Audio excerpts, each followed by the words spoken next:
Much like its main character, Monster Boy in the Cursed Kingdom is more than it initially appears. It presents itself as a colorful, cartoonish Metroidvania game, but it slowly evolves into a grueling and occasionally frustrating test of platforming precision and patience. Seriously, this game went from lighthearted fun to Dark Souls crushing over the course of my playthrough. But does that mean it's not worth checking out? Let's talk about it. Starting with the story, it's simple enough. A bad guy has transformed the inhabitants of this land into animals, and our main character, Jin, must embark on a quest to save them. Initially, he's transformed into a pig, but over the course of the game, you'll unlock 4 other animal forms: the snake, frog, lion, and dragon. Now, each of these forms comes with their own unique skill set and platforming ability, which makes them feel different and unique. The frog can use his tongue to grab rings, letting him swing and reach new heights. The lion has shoulder and ground pound charges, letting him go through obstacles, and the snake can climb on ivy, as well as fit into small holes to enter new areas. The pig is able to sniff out secrets and use magics, but it's at the cost of mobility, movement speed, fluidity. Honestly, I never found myself using the pig unless I needed to for the puzzle or the area that I was in. I'd usually switch to the lion or the frog instead because they just felt a lot more natural to control. About 2/3 of the way through the game, you get the dragon, which allows you to fly, essentially rendering all the other forms useless because it lets you really open the map up completely to fully explore it. But this is nice because, like I said, it is a Metroidvania, so you are going to go and be backtracking a lot, trying to reach those areas you couldn't get to initially, and the dragon makes that a lot more streamlined, which is nice. Honestly, all the forms feel unique, and it's a great way to play the game. It shakes up the gameplay, because usually you're switching between multiple forms in any given area. In addition to these forms, you also unlock different equipment that the more human-like characters, like the lion and the frog, can wear to affect their gameplay. Boots can let you double jump. Some of them let you walk on water or lava. Shields will reflect certain projectiles, and swords all have different effects. Unfortunately, to switch equipment, you need to enter the pause menu, and I played this game on the Nintendo Switch, and it just does not load very quickly, so this really broke up the gameplay. Pausing the game took longer than it really should have, and switching items would usually cause a bit of a load time, with even the loading progress little circle thing showing up on the screen. Outside of that, the game plays out pretty much exactly like you'd expect a Metroidvania to. You start with nothing, exploring little bits of the map. Each area you can't fully explore because you haven't unlocked some kind of movement or traversal upgrade yet. And then by the end of the game, you've now got all these different unlocks and abilities, so then you can go back and explore those areas that you've been to previously to find all the hidden unlocks and fully equip your character. It's pretty standard, but honestly, I don't think this genre needs to be redefined. And more honestly, specific to this game, I think it really was trying to be an homage to some of those classic games and wasn't setting out to redefine or restart the genre, but instead just do the genre justice. And it does that fairly well. Graphically, I really liked this game. I think it's beautiful, nice, bright, vivid colors, fun character designs, very expressive character designs. It's a joy to traverse the island. It is really nice. Each area is unique thematically. They all look different, they all feel different. And that's something I really enjoy in games like this because every area is different. You're exploring a new area. They usually have specific unlocks that you get that help you in those areas. And it's really nice. The theming, the graphics of the island. The music, I don't know, it's what you'd expect, I guess. Mostly upbeat and adventurous kind of melodies, but it's really not that memorable. As I'm sitting here trying to record this, I'm struggling to really remember much about the soundtrack, and I did spend about 15 hours with it.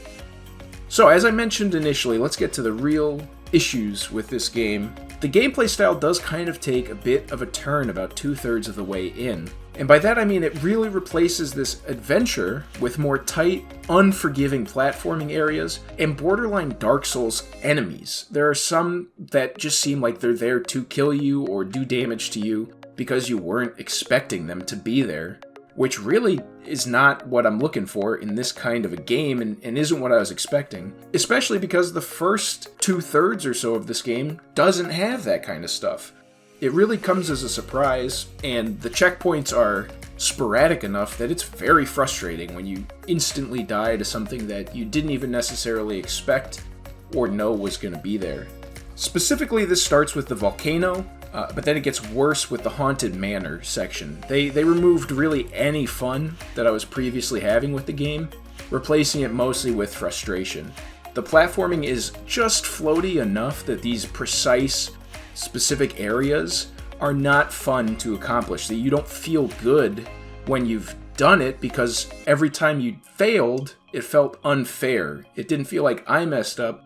It felt like the game failed me. It didn't have the controls tight enough to handle these kinds of platforming exercises. I know some people will disagree. I've seen and read reviews of people who loved that, this one challenge section took them an hour to beat, and how great of a feeling that was. I don't feel that way. Again, because I feel like the game is unfair. I don't feel like when I lost, it was because I messed up. It felt like the game didn't control well enough, and I wasn't as in control of my character as I needed to be for that kind of a section. And I'm not just saying this because it's difficult. I've played through, enjoyed Celeste, Hollow Knight, all the Dark Souls games, Bloodborne, tons of games like this. I enjoy those kinds of games. The difference here, like I said, was one, I wasn't expecting it in this kind of a game, and the beginning of the game did not lead me to play it in that kind of a way. It really did feel like it came out of nowhere just for these last two sections. And again, the game just doesn't control tightly enough really to earn that kind of challenging gameplay, because you don't feel like an accomplishment when you succeed. More so, you feel like the game has failed when you don't, which is the exact opposite of games like Dark Souls, Celeste, Hollow Knight. You messed up because the game is designed well and you feel comfortable with the controls, and you know that you did something wrong when you die or fail. Here, it feels the exact opposite, and that makes it very frustrating and tedious. It was also something that kept me from fully exploring the game. I love Metroidvanias, and most of the time I will try and do 100% completion because I enjoy fully exploring the world. I like fully exploring the map. I like finding everything the game has to offer in these types of games. I gave up. I just wanted to finish it. I put my head down and I blasted through the last couple areas. And honestly, that ending really soured the entire experience, which is a shame because I really enjoyed the first 8 or 9 hours that I played. I will give credit to the final boss. It is very good. It's a very well designed fight. It has one phase for each of your animal forms, so I am glad that I finished the game. I think it's a nice completion as it puts all those forms together. And honestly, I think if you know going in kind of the difficulty curve and how much it's going to spike towards the end that this game has, I think you'd be a little more inclined to not be as frustrated as I was. You can kind of ramp up towards it. I think it wouldn't have been such a negative experience. I think it was just that shock of how suddenly and how unexpectedly it turned into this totally different kind of platforming game. Hopefully in hearing this review, this will help you if you're thinking about picking this game up. It'll give you a better idea of what to really expect. Knowing that, I probably would have spent a little more time in the mid-game looking for more equipment, looking for more hearts, looking for more items, because it never felt like I had to get more stuff. I always felt pretty well equipped for the areas I was going into, until you're not, which is a shame. Overall, Monster Boy and the Cursed Kingdom is a solid Metroidvania game. If you're looking for that kind of experience, you could do a lot worse. The multiple animal forms are a cool feature, but basically they're just the same traversal techniques you'd find in other Metroidvania games, just presented in a clever and unique way. Not that that's a bad thing, but that is what it is. The game really isn't that memorable, and especially with the kind of experience I had towards the end game, I was very negative, but hopefully by hearing this and knowing this going in, that'll keep it from being the case for you. Personally, I would give this game a 3 out of 5, and as far as value, I'd say to grab it on sale. I think it's a little much to expect $40 for this game, even on the Switch. I'm sure you can find it much cheaper on other platforms. I grabbed it for $20, it was 50% off, and honestly I think that was a decent price for the game that I got. So look for it on sale. If you want to play it on not the Switch, you can probably find it even cheaper, but it's definitely not worth the full $40 asking price. What do you guys think? Have you played Monster Boy in the Cursed Kingdom? Do you like it? Do you think it's fair? Let me know in the comments below. Be sure to like and subscribe, and I'll see you guys next time with the next video.